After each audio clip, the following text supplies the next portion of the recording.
ஹாய்ங்க. இங்கே கேரளாவில் சூரியனை பார்த்தே பல நாட்கள் ஆன மாதிரி இருந்துச்சுங்க. வெளியில் கொஞ்சம் திங்ஸ் வாங்க போக வேண்டிய வேலை இருந்துச்சு. ஆனால் மழை நிற்கிற மாதிரியே தெரியலையா. கொஞ்ச நேரம் நிற்கிற மாதிரி இருந்துச்சு. டக்குன்னு ரெயின் கோட்டை போட்டு 2 பேரும் பக்கத்தில் இருக்கிற லைன்ஸுக்கு கிளம்பிட்டோம். போன மந்த் ஜாமானம் வாங்கும்போது இந்த நூடுல்ஸ் பாஸ்தா அதெல்லாம் எதுவுமே வாங்கலையா. சரி இந்த டைம் வாங்கிடலான்னு சொல்லிட்டு அதில் தான் ஆஃபர் ஏதாவது போட்டிருக்காங்களான்னு பார்த்துட்டு இருந்தாங்க. அந்த செக்ஷன் கிராஸ் பண்ணும்போது நம்ம இந்த ஸ்கூலில் ஆரஞ்சு மிட்டாயெல்லாம் கலர் கலராக வாங்கி சாப்பிடுவோம்ல, அங்கே அது மாதிரி நிறைய வச்சுருந்தாங்க.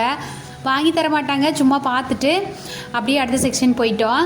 கோதுமை மாவு வந்து கிலோ பேக்கெட்டில் வச்சுருக்கிறது 50 ரூபாய்ங்க, இங்கே லூஸில் வச்சுருக்கிறது 35 ரூபா. இந்த மாதிரி நிறையா இருந்துச்சு. அதெல்லாம் எடுத்துகிட்டு இந்த பிரிட்டானியாவோட பொட்டட்டான்னு சொல்லிட்டு ஒரு பிஸ்கட் ஒன்று வரும், அது எனக்கு ரொம்ப பிடிக்குமா. அதை இங்கே எங்கேயாவது இருக்குமான்னு பார்த்தேன், ஒன்றையும் காணா.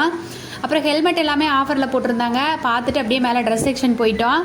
மென்ஸ் வியருக்கு வந்து நிறைய போட்டிருந்தாங்கங்க ஆஃபரு. டிஷர்ட்லாம் நிறைய ஆஃபரில் இருந்துச்சுன்னு சொல்லிட்டு அதில் ஒரு 2-3 எடுத்துகிட்டு வெளியே வந்து பார்த்தா நம்ம தான் மழைன்னு வீட்டில் இருக்கிறோங்க. இங்கே யார் வீட்டில் இருக்கிறாங்க, அவ்வளோ கூட்டம் வெளியில். அப்படியே வீட்டுக்கு வந்தாச்சு. அவ்வளோதான். நாளைக்கு வீடியோவில் பார்க்கலாம். பாய்.